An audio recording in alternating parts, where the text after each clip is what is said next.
जय सिया राम। जय माता की। सर्व मंगल मंगल्य शिवे सर्वार्थ साधिके शरण्ये त्र्यंबके गौरी नारायणे नमोस्तुते। तो चलिए आज हम इस वीडियो में बात करेंगे छठे नवरात्रे के बारे में। छठे नवरात्रे के दिन हमें कौन सी माता की पूजा करनी चाहिए और हमें पूजा कैसे करनी चाहिए जिससे कि हमको माता की अधिक कृपा, स्नेह और आशीर्वाद जो है वो प्राप्त हो सके।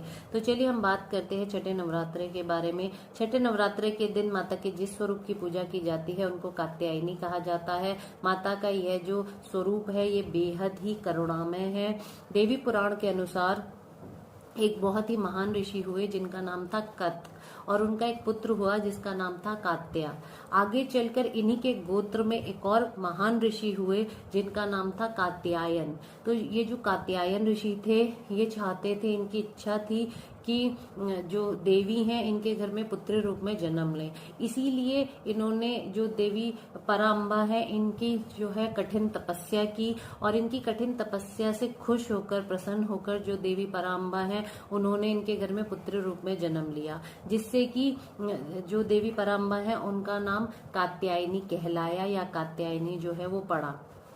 और जो कात्यायनी देवी है इनका जो वाहन है वो सिंह है, और इनके जो शरीर का रंग है वो एकदम सोने की तरह चमकीला है और सोने की तरह ही सुनहरा है और सुंदर है। और इनकी जो भुजाएं हैं वो 4 भुजाएं हैं माता की, और जो इनकी एक हाथ की भुजा है उसमें इन्होंने कमल का फूल जो है वो पकड़ा हुआ है, और दूसरे हाथ की भुजा में इन्होंने जो है तलवार पकड़ी हुई है। और इनकी जो अन्य 2 भुजाएं हैं उसमें इन्होंने वर मुद्रा और अभय मुद्रा जो है वो धारण करी हुई है, वो बनाई हुई है। और जो देवी परम्बा है या देवी कात्यायनी है इनकी पूजा जो भी भक्त विधि विधान से करता है उनकी पूजा का जो फल होता है वो अमोघ फल उसको प्राप्त होता है। यानी माँ की उपासना का जो फल है वो कभी भी नष्ट नहीं होता है। ऐसा माना जाता है कि जिन कन्याओं का विवाह नहीं हो रहा है या फिर विवाह होने में विलंब हो रहा है, किसी न किसी कारण से कोई रुकावट आ रही है, कोई अड़चन आ रही है, उनको उन कन्याओं को माता कात्यायनी की पूजा अर्चना जरूर करनी चाहिए, और उनको छठे नवरात्रे के दिन व्रत जरूर रखना चाहिए और माता का विधि विधान से पूजन करना चाहिए। ऐसा कहा जाता है और माना जाता है जो भी कन्याएं जिनका विवाह नहीं हो रहा है या विलंब से कोई अड़चन आ रही है, विलंब हो रहा है, तो अगर वो माता कात्यायनी की पूजा करती हैं विधि विधान से तो उनका जो विवाह है वो 1 वर्ष के भीतर ही हो जाता है।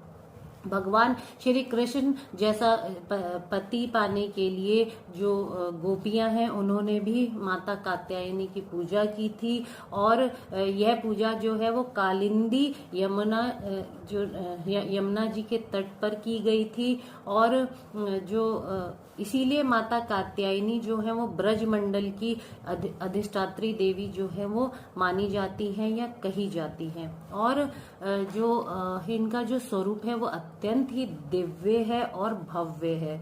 और जो माता कात्यायनी है ज्योतिष में इनका जो अधिकार है वो बृहस्पति देवता पर है, बृहस्पति पर माना जाता है। जो बृहस्पति देवता है उनको शादी का, विवाह का कारक ग्रह माना जाता है। तो अगर आप माता की पूजा करते हैं, माता का विधि विधान से पूजन करते हैं तो आपको जो बृहस्पति देव हैं उनकी भी कृपा प्राप्त होती है, वो भी प्रसन्न होते हैं, जिससे कि जिनका विवाह नहीं हो पा रहा है तो उनका विवाह आसानी से हो जाता है।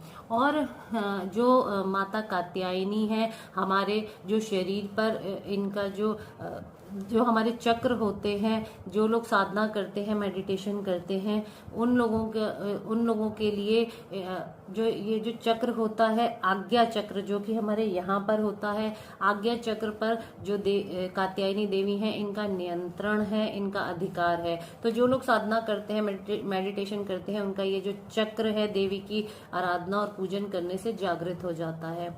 और जो देवी कात्यायनी है ये विवाह संबंधी मामलों में इनकी जो पूजा अचूक मानी जाती है, तो इनकी पूजा अवश्य करनी चाहिए छठे नवरात्रे के दिन। तो चलिए अब ये जान लेते हैं कि इनकी पूजा कैसे की जाए, कैसे करें जो कन्याएं हैं या और लोग हैं, जिससे कि इनकी कृपा और आशीर्वाद और इनका जो स्नेह है वो प्राप्त हो सके।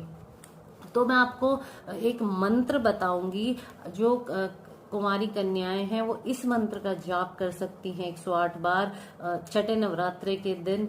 आप सुबह जल्दी उठकर अपने नित्य कर्मों से निवृत्त होकर और जो आपने कलश स्थापित किया था, घट स्थापना की थी पहले नवरात्रे के दिन, उनका विधि विधान से पूजन करिए और माता कात्यायनी का ध्यान करिए और आवाहन करिए। और जो कन्याएं हैं वो इस मंत्र का जाप करिए। कात्यायनी महामाये महायोगिन्य धीश्वरी नंद गोप सुतम देवी पतिम में कुरुते नमः। इस मंत्र का जाप करिए और 108 बार। और माता को जो है आप किस चीज का भोग लगाएंगे, चलिए वो जान लेते हैं। तो आप माता को पीली चीजों का भोग लगाइए, क्योंकि माता को जो पीली चीजें हैं वो बहुत पसंद हैं। तो क्योंकि बृहस्पति देवता का जो रंग है वो पीला माना जाता है। और जो कुंवारी कन्याएं हैं वो लाल रंग के वस्त्र पहनकर या पीले रंग के वस्त्र पहनकर इनका पूजन करें और इनको पीली वस्तुओं का भोग लगाएं। केसर युक्त चीजों का जो मिष्ठान है उनका भोग लगाएं और इनको सुगंधित जो पुष्प हैं पीले वो ही अर्पित करें, वही चढ़ाएं। और जो माता कात्यायनी है इनकी जो कृपा पाने के लिए इनको शहद जो है उसका आप इस्तेमाल जरूर करें इनकी पूजा में। आप मिष्ठान में भी डाल सकते हैं, जो आप केसर युक्त कोई भी मिष्ठान बनाएंगे उसमें भी आप डाल सकते हैं। तो आप इनकी कृपा पाने के लिए शहद का जो इस्तेमाल है वो जरूर करें इस दिन। और आप इस मंत्र का जाप भी कर सकते हैं 108 बार। ओम एम ह्लीम क्लीम कात्यायने नमः। इस मंत्र का आप 108 बार जाप कर सकते हैं। तो जो माता कात्यायनी है ये धर्म अर्थ काम मोक्ष को देने वाली हैं और शीघ्र ही विवाह कराने वाली हैं। तो इनकी पूजा के साथ साथ आप शिव जी की पूजा जो इनके पति हैं उनकी जरूर करें, इससे इनकी जो कृपा है वो आपको प्राप्त होगी। अगर आपको मेरी वीडियो अच्छी लगी तो उसको लाइक शेयर सब्सक्राइब और कमेंट जरूर कर दीजिएगा। अगली बार हम 7वें नवरात्रे के विषय में बात करेंगे और जल्द ही मुलाकात करेंगे। तब तक के लिए जय सिया राम।